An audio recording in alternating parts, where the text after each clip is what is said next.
Olá pessoal, tudo bem com vocês? Vamos começar mais uma importante entrevista aqui em nosso canal. A gente já vem cobrindo esse caso já há um bom tempo, envolvendo a Igreja do Evangelho Quadrangular e o pastor Marcos Souza. Você deve lembrar muito bem dessa imagem aqui. Não, prende ele. Prende ele.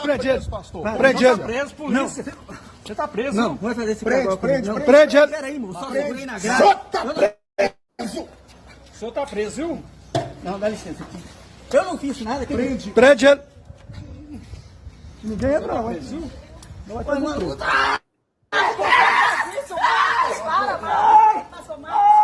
Ninguém tá te preso.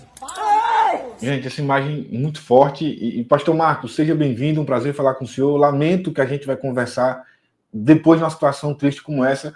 Como é que o senhor se sente agora, já para a gente começar nossa entrevista, vendo nessas imagens que a gente está mostrando aqui na tela, como que o senhor se sente nesse momento, vendo que o senhor foi tratado dessa forma, alguém da sua idade, um pastor conhecido na cidade? O que você pode falar para a gente? Me sinto, sabe, envergonhado, né, decepcionado, sabe, por tudo que aconteceu, porque eu jamais esperaria isso, né, principalmente que eu nunca tinha tido atrito nenhum com a igreja, nunca, né, nunca fiz por onde acontecer isso aí foi uma coisa assim que me pegou de surpresa.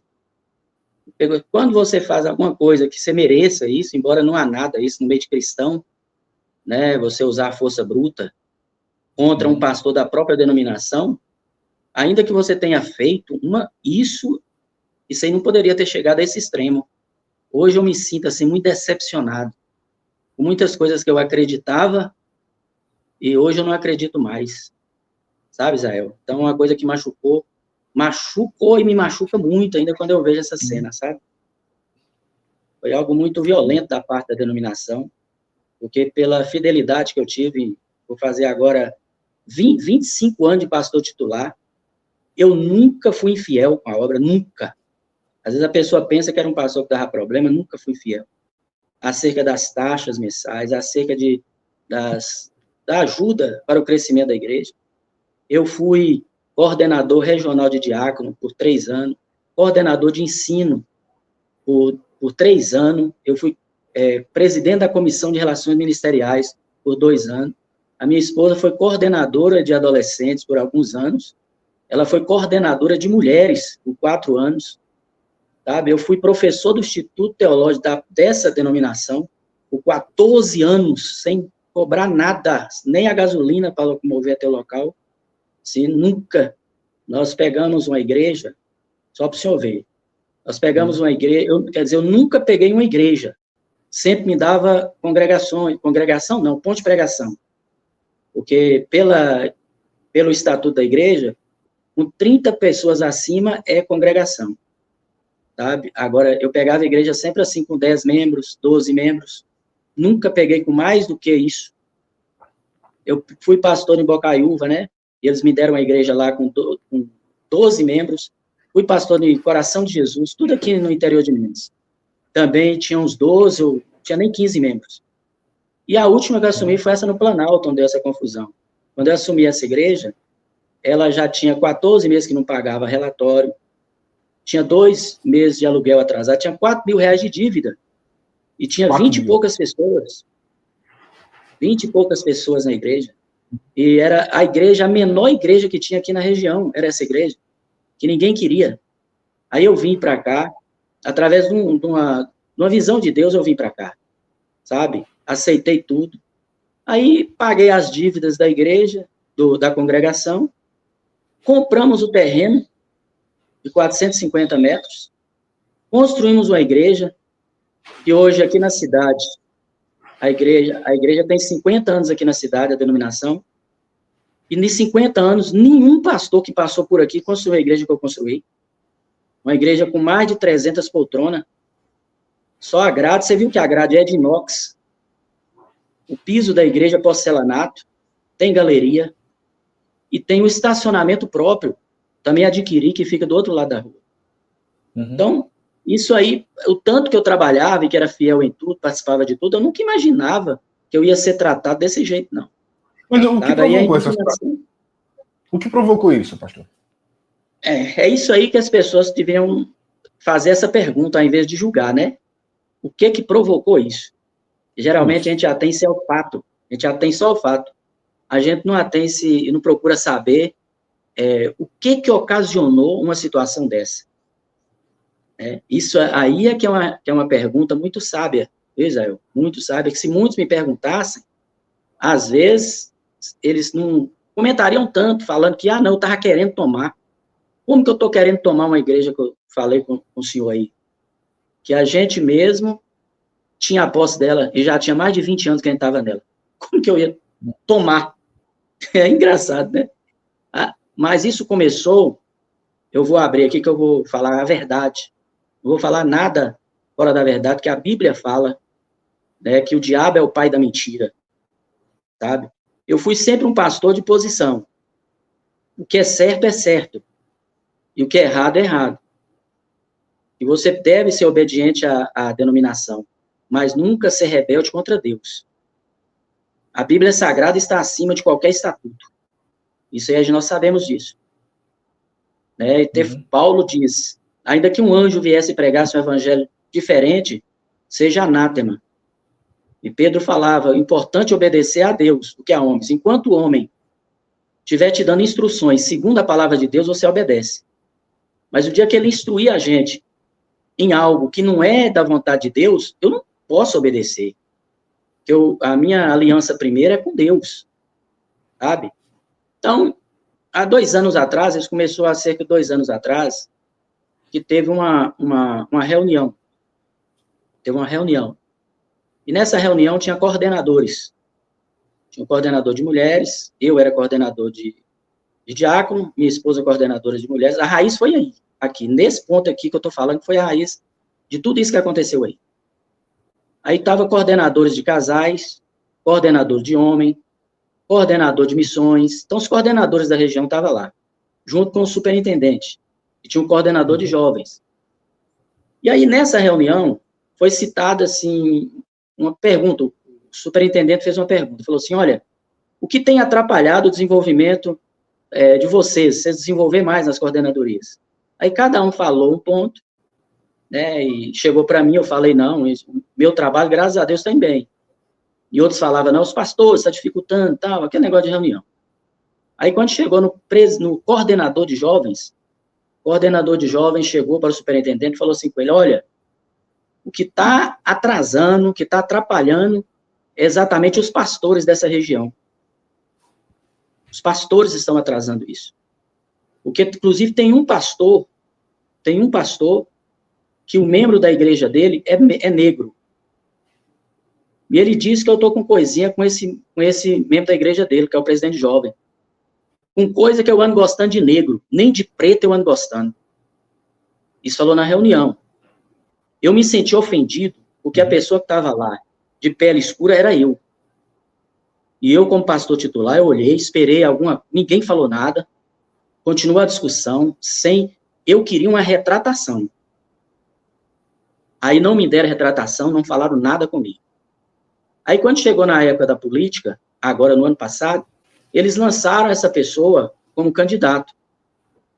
Eu chamei o superintendente, falei com ele, entrei no escritório dele, falei, olha, eu não posso apoiar fulano porque ele me ofendeu. Ele falou que não gosta de preto e nem de negro ele andava gostando. Isso é crime. Mas ele falou assim? Ele falou isso? Quem falou isso? Desse jeito. Qual o nome dele? Ele falou assim, eu não gosto de negro e nem de preto eu ando gostando. É o coordenador de jovem, que foi candidato a vereador no ano passado. Qual o nome dele? Qual o nome dele, pastor? Hã? Qual o nome dele? O candidato a vereador foi o Júnior Wagner. Ele falou isso. Sabe? Tinha pessoas lá na hora. Aí o que acontece? Eu peguei e falei, eu quero uma retratação. E aí nada, eu falei com o superintendente que eu não ia apoiar por causa disso e tal. Porque como que eu ia colocar em cima do altar de uma igreja uma pessoa que não me respeitou? Então eu não ia fazer isso. E aí passou-se o tempo e ninguém falou nada. Aí um dia teve uma reunião, um treinamento de pastores com o presidente estadual da Igreja Quadrangular, na igreja sede. E nessa reunião eu fui também, que eles já iam falar sobre cidadania. Aí o supervisor regional falou assim, olha, pastor Marcos, nós queremos uma reunião com o senhor. Depois de terminar o treinamento aqui. Falei, tá bom. Terminou o treinamento com todos os pastores da região. Eu entrei numa sala, e nessa sala estava o presidente estadual da Igreja Quadrangular, o supervisor distrital, o superintendente e um coordenador estadual de jovens. E eu, só nós 5 na sala.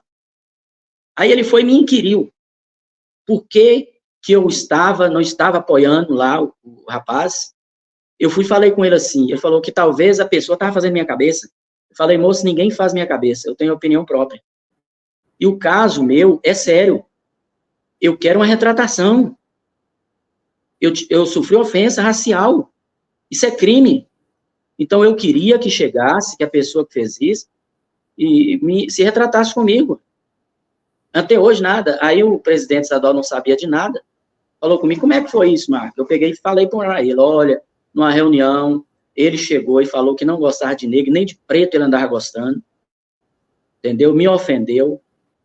Ele falou, mas depois, o que aconteceu? Você tem que parar. Eu falei, não houve retratação. Não houve. Então, não quero ser tratado de jeito. Porque, pelo que eu faço, pelo que eu trabalho, eu mereço o mesmo respeito da denominação. Aí ficou naquela conversa, ele pegou, saiu também, e eles encerrou a reunião, e nada. Aí, continuou do mesmo jeito. Aí, um dia, eu queria que ele retratasse comigo o seguinte, ele me ofendeu na frente dos pastores. Fizesse uma reunião de pastores, e ele só isso, ele retratasse comigo na frente dos pastores. Pastor, eu falei uma palavra com o pastor Marcos, então foi desagradável a ele, eu peço ele perdão aqui na frente de vocês. Era o certo, gente. Poxa, Marcos, você não pensou em registrar um boletim de ocorrência, procurar justiça, não? Eu falei com ele, eu falei assim, por causa da denominação, eu não vou registrar boletim de ocorrência, mas eu quero uma retratação. Eu não vou registrar, porque isso é crime. Falei com eles. Isso tu estava ciente disso. Não, tá bom. Aí passou uns dias, numa segunda-feira, o superintendente falou para mim lá na igreja, conversar. Aí eu fui lá na igreja, ele fez dentro do escritório, junto com o superintendente, ele chamou os rapazes. E falou com o rapaz assim, o Marco tem uma coisa aí contra você, não sei o quê. Aí ele olhou comigo, não estou sabendo nada, não. Aí eu vi que nem falar com ele acerca das minhas acusações, eles tinham falado. E já tinha passado mais de um ano. E o ofensor não estava sabendo de nada. Nada. Eles não tinham nem chamado ele e falasse com ele, dasse uma repreensão nele. Não, ele não estava sabendo, não. Ele falou, não estou sabendo de nada, não. Eu fiquei abismado, falei, meu Deus, mas já tem mais de um ano isso, e eles não falaram nada com o camarada? Aí eu peguei e falei, eu vou te lembrar, você lembra naquela reunião que você falou isso? Ele quis fugir. Não falei isso, não. Aí o próprio superintendente falou com ele assim, olha, rapaz, você pode falar a verdade, porque eu investiguei e vi que você falou isso mesmo, superintendente. Uhum. Aí ele, mas se eu falar é brincadeira. Eu falei, não era brincadeira, porque lá a discussão lá estava quente. A discussão era fervorosa. Entendeu? E isso não é coisa de se falar, não. Aí ele pegou e falou, não, então tá bom, você me desculpa, não sei o que e tal. Aí, mas só que eu entendi o porquê. Na segunda fez isso comigo, fez essa reunião rápida com esse rapaz, para no sábado colocar ele dentro da igreja que eu pastoreio. Aí fez uma reunião. Esse rapaz que me ofendeu, colocou ele dentro da igreja, fez eu fazer uma reunião de membros, de liderança, e nessa reunião de liderança colocou ele lá para pedir voto. Sabe? Para pedir voto. Mas eu não fui na reunião, não estava na reunião, e nem minha esposa. Então isso, como é que é? A minha esposa estava na reunião, eu não fui na reunião. Aí começou. Aí eles pegou e começou a falar que eu não jogava com eles. Não joga. O Marco não joga com a gente. Porque ele não veste a camisa. Ele foi eleito? Como é que é?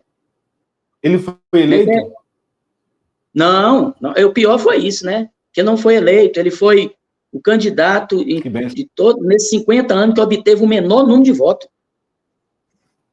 Menor número de votos, porque a nossa igreja hoje, ela é a maior igreja de Montes Claros, a quadrangular.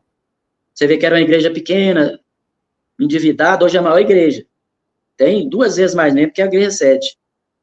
E a nossa igreja não apoiou. Exatamente por causa disso. E olha que eu não falei isso que eu estou falando com o senhor aqui no altar. Não falei para os membros isso. Os membros não estão sabendo. Muitos vão assistir essa live e vão saber agora que eu sofri essa ofensa racial. Aguardei tudo, por amor à denominação, para não escandalizar. Entendeu? Só que no coração deles ficou assim, nós devemos tirar o Marco. E aí, um certo dia, até chegar nisso aí que o senhor está vendo, eu vou explicar aqui, direitinho. Aí, quando chegou perto desse dia de acontecer isso aí, quer dizer, um mês antes de acontecer essa barbaridade aí, nós estávamos num retiro com um jovem, no sítio, jovem da nossa igreja, e aí eu recebi um telefonema de um pastor, lá de Belo Horizonte. Esse pastor, ele falou comigo, Marco, cuidado, Marco, eles estão planejando aqui tirar você, sem você saber. Já tem até a data para te tirar da igreja. Eu até perguntei para eles por quê. Eles falaram assim, não, é porque ele não veste a camisa. Ele não joga com nós. Eu vi que o superintendente daqui estava indo lá direto, só falar mal de mim. Fala mal de mim, para eles vir para cima de mim. Aí eu, mais rápido possível, falei, moço, eu não fiz nada. Então eu vou tomar minhas providências antes que ele chegue e me tira. Aí nós contratamos uma advogada, eu fiz reunião com a igreja ficou chateadíssima, e a própria igreja disse que não ia continuar mais na denominação. Dizer uma reunião, você vê como teve gente que choraram, de jovens, de mulheres, tudo choraram por causa disso. Porque eles não iam fazer reunião comigo nenhuma, eles iam me tirar a força. E ainda, eles tinham planejado um esquema para mim sair como uma pessoa suja. Não era só tirar, eu não acho que eu merecia o que eles estavam planejando para mim. Toda igreja, no estatuto da igreja, fala que o pastor e a tesoureira é que assina para abrir uma conta bancária. O estatuto da igreja é isso. O pastor e a tesoureira é que assina para abrir uma conta bancária. Só que eles fizeram comigo uma coisa. Eles abriram a conta bancária da minha igreja sem eu saber. Sem eu saber. Eu tinha uma conta, eles fizeram fechar a conta. E depois eles abriram por eles mesmos uma conta bancária da minha igreja sem eu saber. Eu sendo pastor titular. E tudo depois eles pegaram. Nesse período. Era a forma que eles iam me tirar, era essa. E depois eles pegaram um fluxo de caixa de 113 mil reais que a minha igreja tinha. Que eu não sei onde é que eles acharam isso. 103 mil reais. Agora, eles com esse papel de fluxo de 103 mil reais e uma conta bancária que estava vazia, porque foi esse que abriu, imagina o que ia dar, ué. Eles iam mostrar diante da membresia, aqui, ó, fluxo de caixa é 100 mil e na conta bancária não tem nada. Cadê o dinheiro? O pastor tá roubando. Caramba. Eles iam fazer isso comigo. Se Deus não tivesse agido e um pastor de lá de Belo Horizonte ligasse para mim e me alertasse, eles iam conseguir fazer isso. Eles iam fazer aquilo que eles estavam querendo fazer, que inclusive quando eles foram lá para quebrar o cadeado da igreja, eles levaram o fluxo de caixa e a conta que eles tinham aberto. A conta que eles tinham aberto, que era o plano deles. Mas eles planejaram tudo, mas eu estava me defendendo também oculto. Eu fiz uma ata notarial, depois eu mandei para o Conselho Estadual e para o Conselho Nacional uma carta de desligamento, não somente minha, mas dos membros. Não só minha, porque na reunião plenária, os membros assinaram, eles todos assinaram concordando em deixar essa instituição, deixar, e requerer a posse do imóvel, que eles construíram, sem ajuda nenhuma da denominação. Eles conseguiram, diz minha oferta, não há R$1 de ajuda da denominação, não há R$1.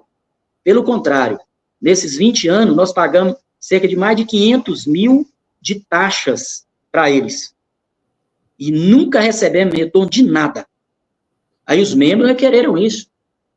Aí o que eu fiz? Eu entreguei, mandei uma carta para São Paulo, outra carta para Belo Horizonte, e eu peguei uma carta de desligamento, com uma ata de reunião toda com os membros, tudo assinado, e fui entregar na igreja sede. num domingo, dia 1º de dezembro. Foi eu e minha esposa. Falei com ela, não, você pode ficar aqui fora que não vai ter nada não, só vou entregar essa carta para o superintendente, não vai ter problema não.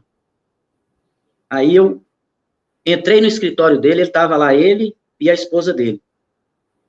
E tinha o diretor de ensino da igreja, é o diretor do Instituto Teológico.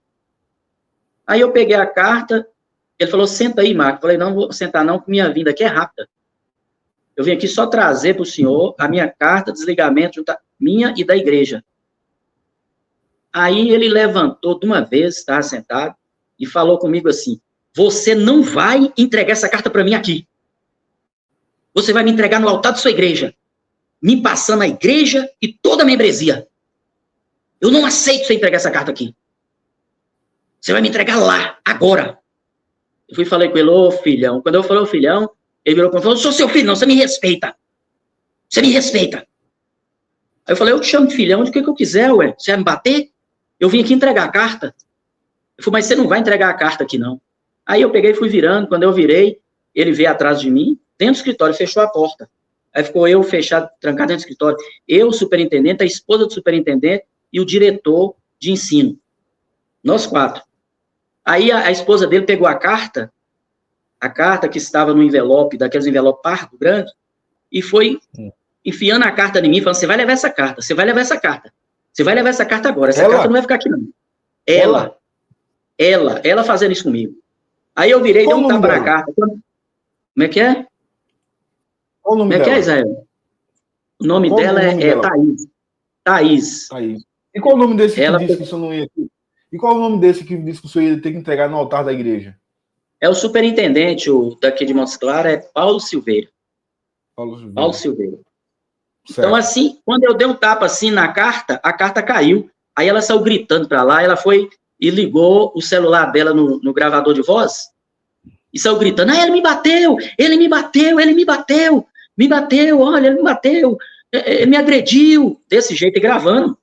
Aí eu falei assim, falei com ela, ô irmã, toma vergonha, irmã, Deus está vendo tudo, Deus está vendo o que está acontecendo aqui, os olhos do Senhor estão aqui nesse lugar, que é isso, irmã, a senhora é pregadora da palavra, meu Deus. A senhora é uma testemunha de Jesus, para que isso aqui? Mentira. Aí ele se acalmou mais, né, ficou lá, aí ele pegou e veio para cima de mim, o diretor do ensino da igreja, veio para cima de mim e falou comigo assim, eu pensei que você tinha caráter, mas vejo que você não tem caráter nenhum. Eu pensei que você era íntegro, mas você não tem integridade. Só porque eu fui entregar a carta. Aí, e eu fiquei numa boa, não falei palavrão, não falei nada com eles. Falei nada. Só falei com ela, olha, esse negócio aí da senhora falar de agressão. Não, você aqui meu dedinho machucou. Falei, que dedinho machucou, irmão? Aí eu fui conversando com o superintendente, eu falei, aí quando ele abaixou a voz, na hora que eu falei com ele, eu já fiz ata notorial, você sabe o que é, já entrei com o interdito proibitório, você sabe o que é isso? Eu não vim aqui sozinho, não, eu vim aqui, eu tô com o respaldo da lei. Aí ele calmou. Quando ele calmou, conversou comigo mais baixo, eu falei, se o senhor tivesse conversado comigo, baixinho assim, quando eu cheguei, nós resolveríamos. Mas o senhor partiu, foi para cima de mim. Inclusive, eu não estou podendo nem conversar com o senhor, sua mulher não deixa. Porque quem tinha que estar aqui para resolver esse problema era eu, que sou pastor, e o senhor, que é superintendente. Esses dois não tinham que estar aqui, não. Aí ele falou, não, mas o diretor, esse aí foi eu que chamei para participar da reunião. Falei, não tem nada a falar com ele, não. É nós dois. Inclusive, o senhor não tem nada a ver com isso que eu estou deixando na igreja, porque o senhor não tem autoridade na igreja. O senhor tem autoridade administrativa aqui, mas essa autoridade para poder resolver esse problema é só o Conselho Nacional e Estadual. Porque o senhor faz parte do ministério e eu também faço. Então, quem tem que resolver lá é eles. O senhor tem que informar para eles e eles vêm conversar comigo ou entrar na justiça. Falei, agora você entra na justiça, se você tiver direito, a gente sai. Mas se você não tiver direito, a gente fica. O meu direito é me desligar e ficar dentro do templo lá que nós construímos tem 20 anos. Agora, o direito do senhor, superintendente, é entrar na justiça para adquirir o seu. Se é direito seu, vocês adquirem. De uma forma legal. Aí ele, não, tá bom. Aí ele me abraçou, a esposa dele me abraçou. Aí eu vim embora achando que o trem estava resolvido. Ainda teve abraço, teve tudo. Depois disso, ela me abraçou, ele me abraçou e falou assim, aí você vai abraçar o diretor de ensino? Eu falei, eu não, ele tinha falado que eu era mau caráter. Eu falei, eu não quero conversa com ele, não. Aí fui embora, eu e minha esposa, entrou no carro e viemos. Rapaz, eu achei que aquele trem tinha acabado, que nós ia resolver isso na justiça, mas não. É por isso que eu fiquei espantado com aquilo que aconteceu. Aí ele, Sim. Quando eu estava aqui em casa, na quarta-feira, foi numa quarta-feira, dia 4 de dezembro, eu tinha terminado de almoçar, aí deitei. Quando eu fui deitando, minha esposa falou assim comigo, olha, tem pessoas querendo invadir a igreja lá. Aí, como pastor, né, eu pulei da cama, saí de chinela, entrei no carro, cheguei lá nos 5 minutos, brequei o carro e falei, o que vocês estão fazendo aqui? Eles falaram assim, nós viemos tomar posse da igreja. E eu vi o policial reformado, tinha um policial reformado, que uma coisa eles estão fazendo agora, eles contratam policial reformado para ser guarda-costa dele, porque o policial, ele pode andar com arma. Então, eles estão contratando policial reformado para andar com eles. Porque aí qual deles é aqui? Qual deles é esse rapaz? É esse de óculos, é o policial reformado. E ele também é pastor. Amarelo. É pastor. Ele tá armado aí? Ele tá armado aí? Ele tá armado. Aí ele foi com cacetete, com algema e com revólver. E a arma esse na cintura, né? Esse outro aqui de cinza aí, do Blaze, de paletó, esse aí é o advogado do conselho estadual. O que ele acha que esse rapaz está fazendo, lhe agredindo e lhe segurando, já que ele... Cadê aqui? Já que ele é só um advogado, não faz sentido isso, né? Pois é, e ele é advogado e me segurando de jeito, sabe? Advogado no poder de polícia, é estranho. E apertou meu pescoço, sabe? Apertou e tentando me derrubar. Só ver aí, ó, como é que ele tá tentando passar a perna em mim. Porque a única coisa que eu cheguei,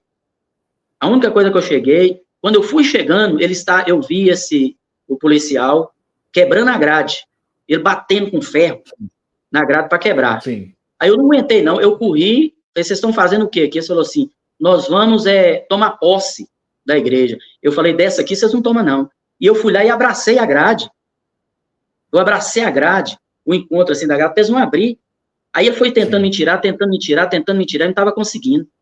Aí ele foi e me puxou de uma vez, eu voltei de uma vez para a grade, aí ele falou assim, ele me acertou, o policial, ele me acertou, você tá preso, te dou voz de prisão, você tá preso.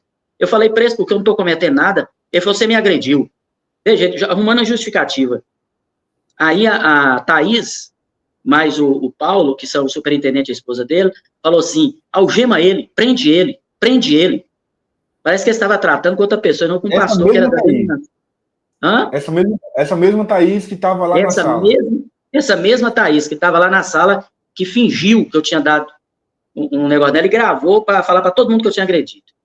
Embora todo mundo aqui conheça. Né? Ixi, meu Deus, eu não imaginava que era de jeito. Se o senhor conversar com ela aqui agora, vou falar, só pede até perdão de pecados que você comete para ela mesma, para ver se ela entra em acesso a Deus. Tá?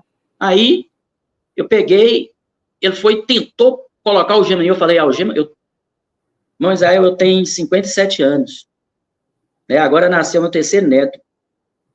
Eu nunca recebi algema na mão. Uma coisa que me feriu muito. E agora você, pastor de uma igreja, ser algemado como um bandido. Isso me feriu demais. Imagino.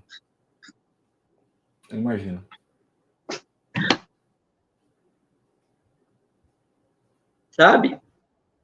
Aí eu falei assim, vocês não vão pôr algema em mim, não. Eu não sou bandido. E ele falou, pois não vou te algemar. Eu falei, você não vai me algemar, porque eu não sou bandido. E ele foi arrastando, tentando me algemar, aquela luta que estava lá é para me algemar. E eu não deixando ele me algemar. Aí quando ele via que não ia conseguir me algemar, ele quebrou meu dedo, esse dedo aqui, ó. Quebrou o osso. Aí quando ele quebrou o osso, eu gritei. Quando eu gritei, foi na hora que ele quebrou o osso do dedo. Aí porque a dor foi muito forte. E eu tive problema de ansiedade, na época da pandemia, aí eu tomo remédio controlado, né? Todo dia eu tenho que tomar um remédio para ansiedade. E naquele dia, aí veio uma crise de ansiedade. E a pressão subiu. Aí eu fiquei fraco. Quando eu fiquei fraco, eles me derrubaram no chão. No chão, aí meu ombro pegou e bateu. Tanto que o médico falou comigo, falou assim, ó, eu só vi uma lesão dessa de pessoas que caem de moto, ou então eles caem de cima de cavalo. Foi muito forte essa lesão, a pancada foi forte. Mas deixa eu ver a conclusão deles dois em cima de mim. Você vê que o advogado, como que o advogado tem direito de colocar joelho em cima de um pastor? Pôs no chão e colocou o joelho em cima de mim. E o policial, que é reformado, algemar pastor, sabe? Tudo contra. Ele chegou, colocou o joelho em mim também, perto do meu pescoço, tanto que outro policial chegou que a família dele frequenta a igreja, falou com ele, moço, tira o joelho do pescoço do pastor, tira o joelho do pescoço do pastor, mas ele estava naquela arrogância, falando assim, ele está agindo como bandido, eu vou tratar ele como bandido. O policial gritando. E a única coisa que eu falava com ele, você pode olhar no vídeo aí, não precisa disso não. Muitas vezes, até no vídeo tá aí, não precisa disso não. Mas eles queriam mesmo me humilhar. Aí eu perdi o sentido, desacordei e fiquei ali deitado, e a esposa do policial estava falando que eu estava fingindo, ela e outro pastor aqui da região, falando que eu estava fingindo, assim, levanta, Marco, não precisa disso não, você tá fingindo, e tentando, e eu desmaiado no chão.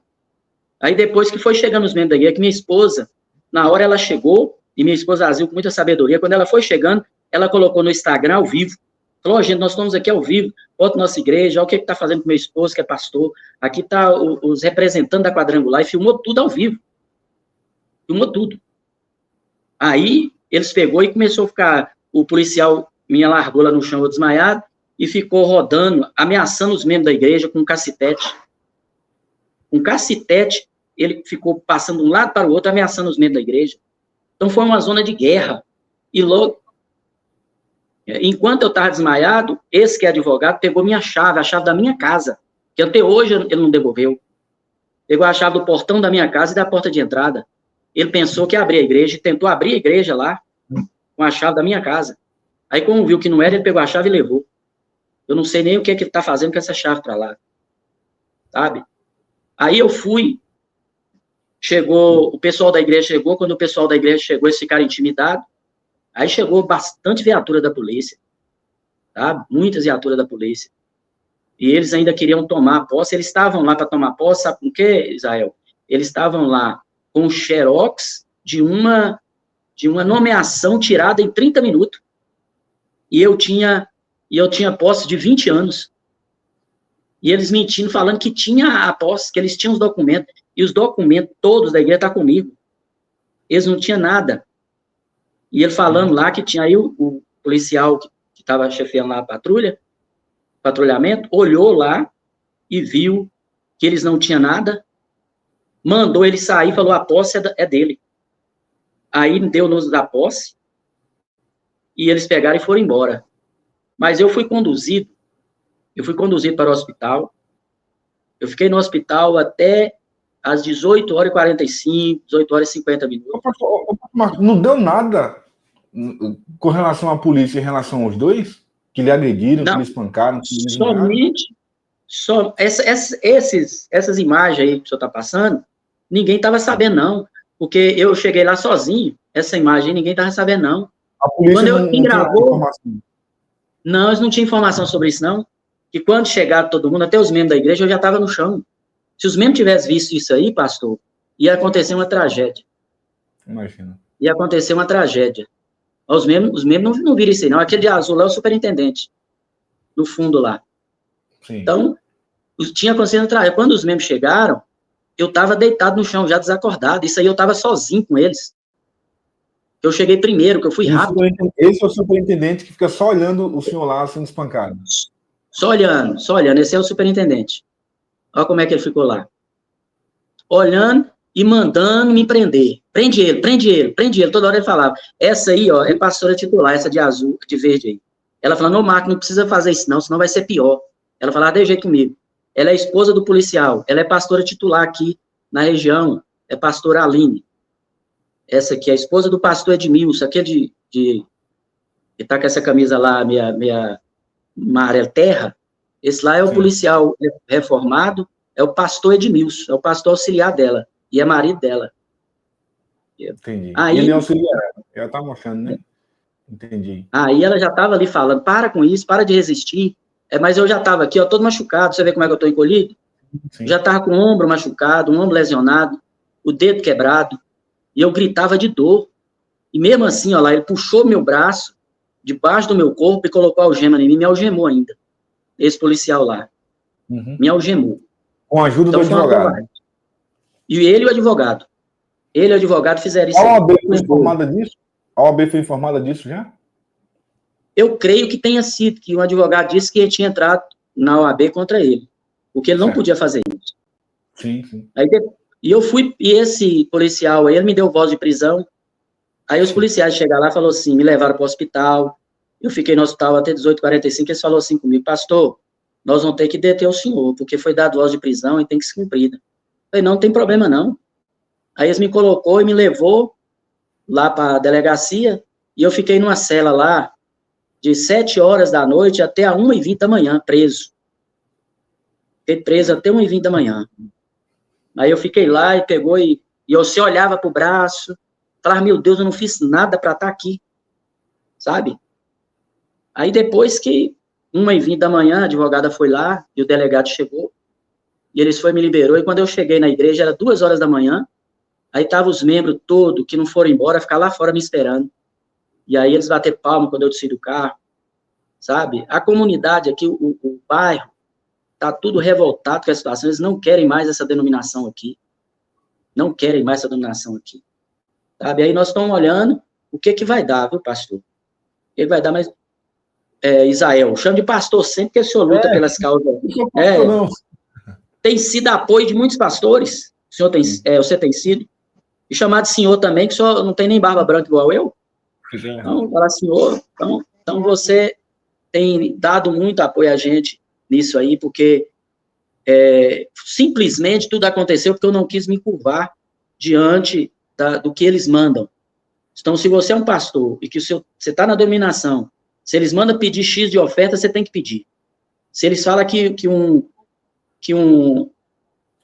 candidato, teve uma vez que falaram até o seguinte, se um poste for o candidato da igreja, você tem que fazer um citru do poste e colocar no seu carro.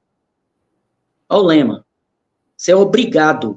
É uma obrigação. Não tem nada assim de deixar não, dou o pastor e o pastor tem liberdade. Os que falam que tem liberdade é porque já acostumaram com a escravidão. A não ter mais direito de pensar. Mas a gente que tem direito de pensar, você recebe uma ordem e você fala assim, você vai olhar aquela ordem. Será que é da vontade de Deus? Será que vai ferir alguém? E você vai e não faz. Não, isso é contrário, porque toda ordem que o Senhor dá, ele edifica pessoas, não machuca. Só que muitos falam assim, mas não tem liberdade, porque não faz o que quer. Não vota em quem quer, não prega como quer. Sabe? Então é assim, a ordem maior lá de cima. E a única coisa que eu fiz foi acerca desse negócio aí de política. Aí fala, ele não vestiu a camisa, e aí eu sofri tudo isso que eu estou falando para o senhor. Tá? Até esse negócio de roubo. Agora, presta bem atenção. Irmão Israel, presta atenção nisso aqui.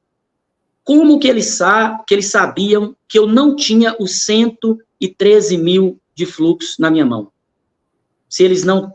Porque a Quadrangular não tem acesso às contas bancárias de nenhuma igreja. Como que eles sabiam? Já veio assim mostrando que eu tinha roubado. Porque eles tinham aberto uma conta, deles mesmos abriu a conta, pegou um fluxo de caixa que é mentiroso, porque pastores que eu já alertei numa live que eu fiz e falo, pastores que ainda estão nessa denominação, procurem saber seu fluxo de caixa. Porque às vezes, se tirar uma nota de R$500, irmão Israel, tirar uma nota de R$500, em 10 anos vai 6 mil por ano. O fluxo de caixa aumenta seus 6 mil por ano. Em 10 anos, 60 mil. Em 20 anos, ele pode te tirar, falar que você roubou 120 mil. E você não nota. Quando eles anulam uma nota, o certo era todo mês, eles mostrar para o pastor o fluxo de caixa da igreja do pastor. Porque as notas vão tudo para eles. Você não sabe se eles reprovou alguma nota, também não fala com a gente, não. Aí, aqui, acho que em todas as igrejas tem fluxo de caixa, só que esse fluxo de caixa que existe, fake, deixa o pastor na mão deles. Deixa na mão deles, que eles podem falar que o pastor roubou. Como é que o pastor vai fazer? Eles usaram esse argumento de que o senhor tinha roubado? Usou. Onde é que está os 113 mil, pastor? Falando comigo de jeito. Onde é que está os 113 mil? Eu quero que eles me mostrem esses 113 mil na minha mão. Onde é que eles vão achar esse dinheiro? Eu quero que eles me mostrem lá dentro, na contabilidade deles, aonde está esses 113 mil. Sendo que hoje, observe, e olha o que eu fiz pela igreja. Eu comprei terreno, tudo, agi legalmente com a igreja. Legalmente com a igreja. Tinha vezes que nem salário meu eu pegava. Nem salário a gente pegava para ele poder construir o templo. A gente pegava a cesta básica das pessoas que doavam para a igreja. Uhum. Para poder ter condição de construir. Nunca na minha vida eu fiz isso. Tirar dinheiro de igreja, misericórdia. Nunca. Pastor Marcos, eu ia pensar essa situação que aconteceu com o senhor aí, essa decisão, o senhor acredita que ela foi unilateral desse superintendente ou veio do Conselho Estadual? Ela foi do conselho, mas influenciada pelo superintendente. Que o superintendente, na época que chegou aqui, ele veio, visitou a igreja, ele gostou da igreja demais. Esse ele pastor gostou Paulo. muito da igreja. Ele gostou muito da igreja. E a igreja aqui estava desenvolvendo mais do que a sede. A igreja, das igrejas que tem aqui em Montes Claros, é uma igreja que mexe com a ação social, é nós. A gente faz trabalho em presídio, faz trabalho em clínica terapêutica, fazemos trabalho de doação de marmitex, morador de rua. Eu faço trabalho também em café da manhã para moradores em situação de rua, hospitais, que as pessoas estão fazendo tratamentos de câncer. Então, a gente faz um trabalho geral. Nós somos uma igreja nossa bem falada aqui neste lugar, sabe? Então, e a igreja cresce. Inclusive, ele falava comigo de jeito assim, você está trabalhando muito, Marco. Agora, engraçado, se você trabalha muito, está na ordenação, você tinha que ser amado e não odiado. Inclusive, a cirurgia minha, se eu tinha pegado os 100 e tantos mil, por que eu tinha que fazer vaquinha, irmão Israel? Por que eu tinha que fazer vaquinha para conseguir fazer a cirurgia? Se eu tivesse esse dinheiro, eu tinha pago. Eu tive que pedir às pessoas, porque eu não vou pegar dinheiro de igreja para mim poder fazer cirurgia minha, não. Tem que ser do dinheiro meu. É uma coisa minha. Então, eu não tinha esse dinheiro para fazer a cirurgia. Aí nós fizemos vaquinha. Todo dia, eu fiz a cirurgia, graças a Deus. Eu recebi a ajuda de muitos estados aqui do Brasil, até de país de fora, eu recebi ajuda. E consegui pagar a minha cirurgia. Mas eles não se manifestaram em nada. Nem a direção geral da igreja, falando assim, não, nós não somos coniventes com isso, nós não compactuamos com violência. Nem isso falaram comigo, nada. Então, uma coisa assim que você vê, meu Deus, então havia um consenso com eles, porque se eles não falaram que não compactuavam, então eles foram favoráveis ao que aconteceu. Entendeu? Então, aí você fica, nós ficamos jogados, eu e minha esposa, aqui, a família toda, nossos filhos, tudo, a gente sofrendo, tendo que pagar uma conta que nós não tínhamos dinheiro para pagar, isso foi quase 10 mil reais, pagar uma conta que nós não tínhamos dinheiro para pagar, pedindo ajuda, e aí eles lá queriam, inclusive, quando a reportagem, a InterTV daqui, Montes Claros foi entrevistar esse advogado, falou com ele, mas, olha, os fiéis não vão querer ficar na igreja. Ele falou assim, nós não estamos querendo o povo, não, nós estamos querendo o templo. Nós queremos o patrimônio, nós não queremos povo, não. Uhum. Então, o povo, para eles, não vale de nada. Está de olho no patrimônio. O patrimônio, eles põem valor. O povo, para eles, sabe?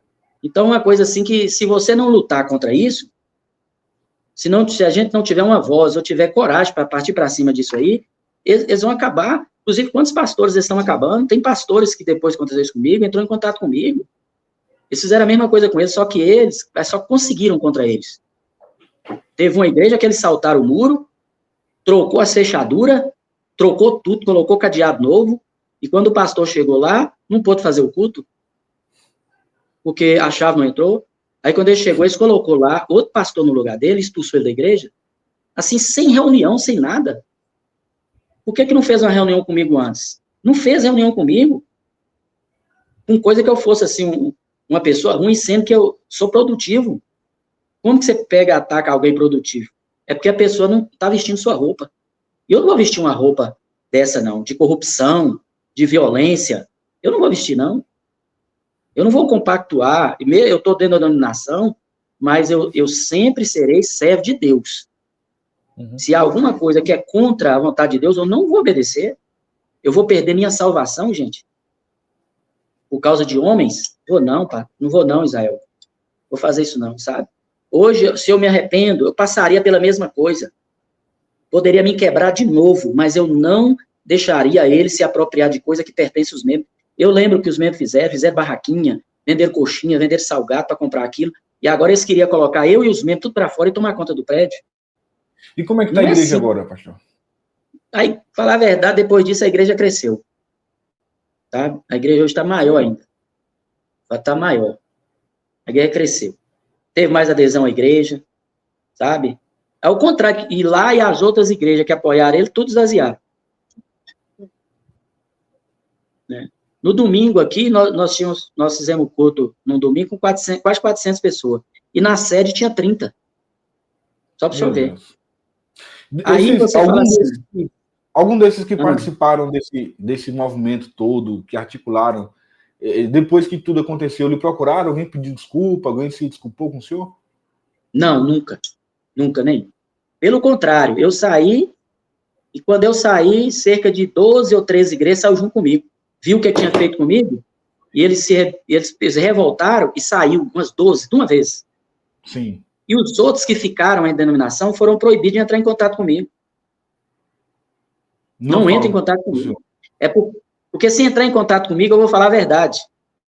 E eles não entrando, ele vai encher a cabeça deles lá de mentira. Inclusive, os que estão lá, estão achando que eu estou errado. Até um pai na fé que eu tinha, ele ficou contra mim, porque ficou do lado de lá, porque eu ouvi a voz lá do superintendente lá, mas nunca ligou para me perguntar o que realmente aconteceu. E são pessoas que conhecem minha história aqui, pastor, irmão Israel.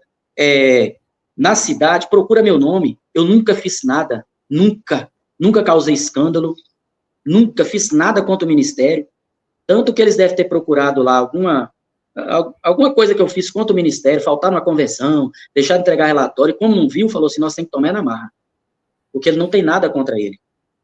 Eu nunca deixei brecha para o ministério me perseguir, nunca deixei. E eu nunca fiz nada que denegrisse a imagem da igreja. Nunca fiz isso. Durante todos esses 25 anos, tem coisa que você tinha vontade de fazer, e você não faz por causa da igreja. Eu faço vontade de fazer assim, vamos supor. Tem um pastor que ele é atleticano, não é? E ele fica assim, moço, se eu sair com a camisa do Atlético, o pessoal vai achar assim, ó lá, esse pastor, ele é, não é? Aí eu sou e não saio. Eu não saio com a bermuda para poder não dar ocasião, sabe? Não faço isso.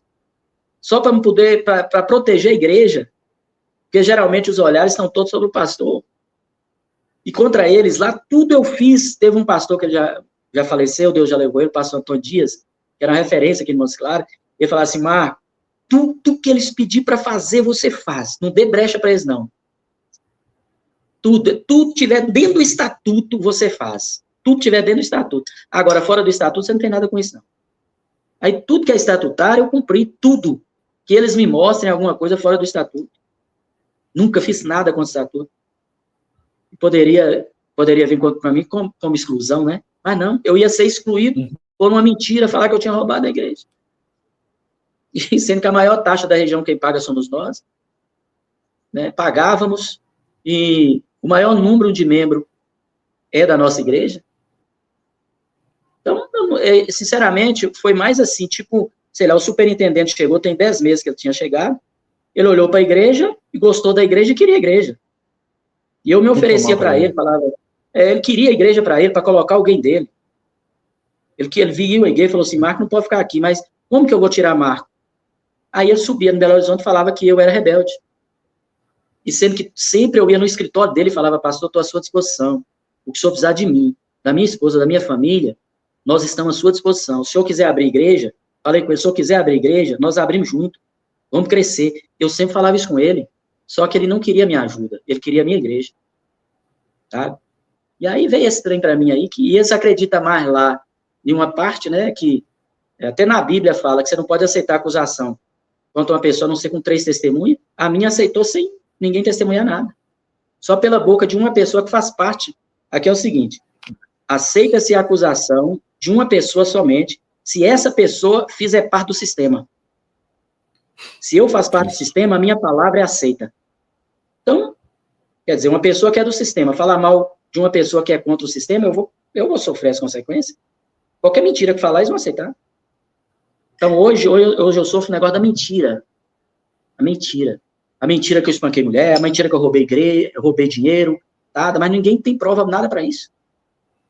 E agora chegar para mim e falar sobre isso, só vi o vídeo, eu mostrei aí pro senhor o tamanho que foi a cirurgia minha.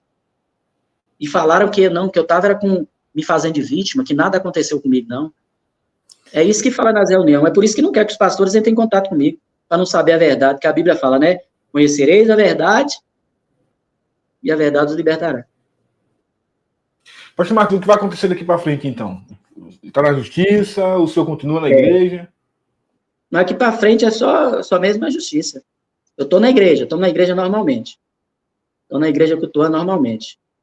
Tá? Nós ganhamos a posse provisória, né? Enquanto não resolver tudo, a gente pode cultuar. Ele não pode proibir o povo de cultuar, né? E o povo quer ficar aqui. Aí está em decisão. Agora, o senhor pretende entrar na justiça contra essa questão racial? Ou superou? Isael, eu ainda não tinha falado sobre ela. É a primeira pessoa que eu falo sobre ela é com você. Não tinha falado. Antes eu tinha privado a igreja, só que eles entraram comigo com muita covardia. E eu resolvi não esconder nada. Já que eles querem ser covarde, eu vou ser transparente. Tá? Então, vai ter agora, dia 17 de fevereiro, né? Vai ter audiência. Isso todo mundo vai ficar sabendo sobre isso. Uhum. Aí vai ser lá acerca desse espancamento que eu tive. No mês que vem, no mês de fevereiro. Mas moço, imagina uma pessoa assim que você viveu dezenas de anos na igreja achando que a igreja era íntegra.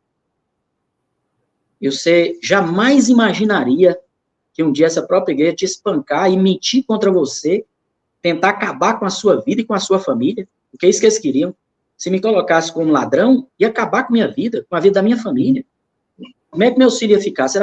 Como é que meu filho ia ficar? Como é que os netos iam ficar? Como é que minha esposa ia ficar? Como é que meus pais iam ficar? Sabe? Eles miraram em mim, mas não sabiam que eles iam acertar muita gente. Ia acabar com o meu ministério de uma pessoa que foi honesta, que foi fiel. Sempre fiel aos princípios da igreja. Agora, quando eles quiseram algo a mais, a única coisa que eu pedi para eles, retratação, eles não fizeram. Não apoiei. Agora, por causa da política, que isso foi por causa da política, isso tudo aconteceu. Aí o superintendente usou isso para poder tomar conta da igreja, porque ele queria a igreja. Desde quando ele entrou aqui na igreja a primeira vez, ele queria a igreja. O olho dele chegou a arregalar, ele desejando a igreja. Porque a igreja ela é uma das mais bonitas aqui da cidade, sabe? É muito bonita a igreja. Que eu caprichei para Deus, né? A fachada toda é de porcelanato. Lá dentro tem uma galeria com assim, tudo de inox. Ela é de inox e blindex. A igreja todinha. Né? E as poltronas, tudo confortável. Os banheiros, meu Deus, banheiro tem tudo quanto é necessidade de mulher, tem banheiro feminino, bem masculino. Tudo lindo. Tá? Não tem uma deles que é dessa forma. Então ele desejou a igreja.